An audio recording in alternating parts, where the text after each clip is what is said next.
बिस्मिल्लाहिर्रहमानिर्रहीम। मैं डॉक्टर मोहम्मद वसीम जो अल-रज़ाक मेडिकेयर हॉस्पिटल में एज ए जनरल प्रैक्टिशनर काम करता हूँ।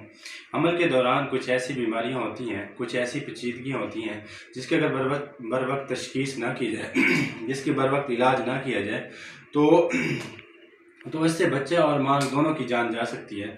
आज हम इस वीडियो में इन पेचीदगियों और इन बीमारियों के बारे में बताएंगे, लेकिन इससे पहले आप हमारे वीडियो को मुकम्मल देखें और हमारे चैनल को सब्सक्राइब करना मत भूलें। अब आते हैं सबसे पहली पेचीदगी पे। अब सबसे पहली पेचीदगी जो बहुत ही ज़्यादा ख़तरनाक है वो ये है कि हमल के दौरान ब्लड प्रेशर का ज़्यादा रहना। अब ब्लड प्रेशर का ज़्यादा रहना बहुत ही ख़तरनाक होता है हामला औरतों के लिए। अगर ब्लड प्रेशर ज़्यादा रहे तो हामला औरत को एक तो चक्कर आने लग जाते हैं, दूसरा ये होता है कि उसकी नज़र धुंधलाने लग जाती है। अब जो तीसरी बात है वो बहुत ही ख़तरनाक होती है, वो ये होती है कि अगर हामला औरत का ब्लड प्रेशर ज़्यादा रहे तो एक तो उसको जो है ना दौरे पड़ने लग जाते हैं। अब वो हमल के दौरान भी पड़ सकते हैं और ख़ास तौर पर डिलीवरी के दौरान भी उसको दौरे पड़ सकते हैं। और इसके अलावा अगर ब्लड प्रेशर ज़्यादा रहे तो उससे बच्चा कमज़ोर भी पड़ सकता है और बाज़ औक़ात पेट के अंदर बच्चा फौत भी हो सकता है।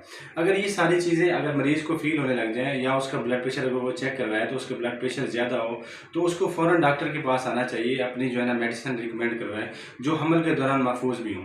इसके अलावा कुछ परहेज़ भी हैं जो मतलब ब्लड प्रेशर अगर ज़्यादा हो तो वो करनी चाहिए। वो ये है कि हामला औरत को जिसका ब्लड प्रेशर बहुत ज़्यादा रहता है उसको चिकनाई वाली चीज़ें जो है ना नहीं लेनी चाहिए, उसको वो खुराक नहीं लेनी चाहिए जिसमें नमक का कंटेंट ज़्यादा है, तो इससे भी उसका ब्लड प्रेशर कंट्रोल रह सकता है।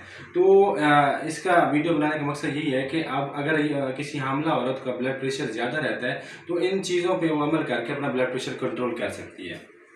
अब हम आते हैं दूसरी पेचीदगी पे। अब दूसरी पेचीदगी ये है कि खून की कमी यानी एनीमिया। अब आजकल खून की कमी हर दूसरे मरीज़ में पाए जाते हैं। जो भी हामला औरत हमारे पास आ रही है वो खून की कमी के साथ आ रही है। अब उसकी वजह क्या है? अब उसकी वजह ये है कि हमारे जो है ना माशरे में एक तो इतना जो है ना खुराक पे तवज्जो नहीं दी जाती और ना ही कोई अच्छी खुराक ली जाती है। अब उसके अलावा दूसरी वजह ये है कि हमारे यहाँ बच्चे की पैदाइश के बाद कोई प्रॉपर वक्फा नहीं किया जाता। लोगों में इतनी अवेयरनेस नहीं है, वो एक बच्चे के बाद दूसरा बच्चा प्लान कर लेते हैं, तो इससे जो है माँ के अंदर खून की कमी बहुत ज़्यादा हो जाती है। अब इसी की वजह से हर साल हमारे यहाँ बहुत सारी औरतें बच्चे की पैदाइश के दौरान या बच्चे की पैदाइश के बाद मर जाती हैं, लेकिन अफसोस इस बात का है कि हम इस पर तवज्जो ही नहीं देते। अब बात आती है कि हमें पता कैसे चलेगा कि हमारे अंदर खून की कमी है। तो एक तो मरीज़ खुद भी जज कर सकता है। वो कैसे जज कर सकता है? वो जो है ना उसका जिस्म जो है ना पीला पड़ने लग जाता है, अब उसको चक्कर आने लग जाते हैं, थोड़ा सा काम करे तो वो थक जाता है और इसके अलावा थोड़ा सा चले तो उसको जो है ना सांस फूलने लग जाते हैं। ये सारी अलामतें मरीज़ खुद ही फील कर सकते हैं।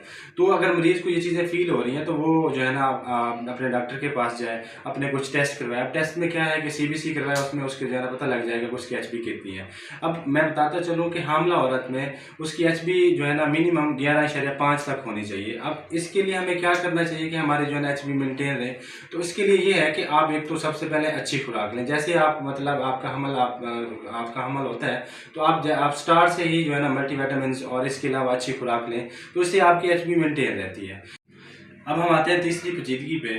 अब तीसरी पेचीदगी बताने से पहले मैं बताता चलूँ कि ये सबसे ख़तरनाक है और इससे हर साल बहुत सारी औरतें मर जाती हैं। अब तीसरी पेचीदगी क्या है? वो ये है कि प्लेसेंटा प्रीविया। अब प्लेसेंटा प्रीविया क्या है? इसमें ये होता है कि माँ की जो आमल होती है, बच्चे की जो आमल होती है, वो माँ की यूट्रस के मुंह के इर्द गिर्द होती है या उसको अच्छी तरह कवर की होती है। तो ये ख़तरनाक चीज़ होती है। अब इसके लिए हम सिर्फ C-सेक्शन ही एडवाइस करते हैं, इसकी नॉर्मल डिलीवरी नहीं हो सकती। आम रूटीन में क्या होता है कि आमल जो है वो बच्चेदानी की अतराफ में होती है या उसके ऊपर वाले हिस्से में होती है, तो उसमें नॉर्मल डिलीवरी हो सकती है। अगर हम इसकी तशख़ीस ही नहीं करेंगे तो लोग क्या करते हैं, बगैर तशख़ीस के वो कहते हैं कि हमारी नॉर्मल डिलीवरी हो जाएगी, तो वो जो है ना दाइयों के पास चले जाते हैं। अब दाइयाँ कोशिश यही करती हैं कि नॉर्मल डिलीवरी हो जाए, लेकिन जैसे ही वो कोशिश करती हैं, थोड़ा सा एग्रेसिव होती हैं, तो अब आमल उसके बच्चेदानी के मुंह पे होती है तो वो फट जाती है और जैसे ही वो फटती है तो खून इतना ज़्यादा बहता है कि वो ना तो खून को कंट्रोल कर सकती हैं, तो इस खून बहने की वजह से औरत भी मर सकती है, बच्चा भी मर सकता है। तो ये चीज़ बड़ी ख़तरनाक होती है। इसलिए मैं इस वीडियो में यही बताना चाह रहा हूँ कि अगर आप अल्ट्रासाउंड ही नहीं करवाएंगे तो आपको इस पेचीदगी का पता ही नहीं चलना, और इससे आपको बहुत ज़्यादा नुकसान हो सकता है। तो जब भी आप मतलब आपका हमल होता है तो आप फ़ौरन से अपना अल्ट्रासाउंड करवाएं और अपने रूटीन चेकअप करवाएं।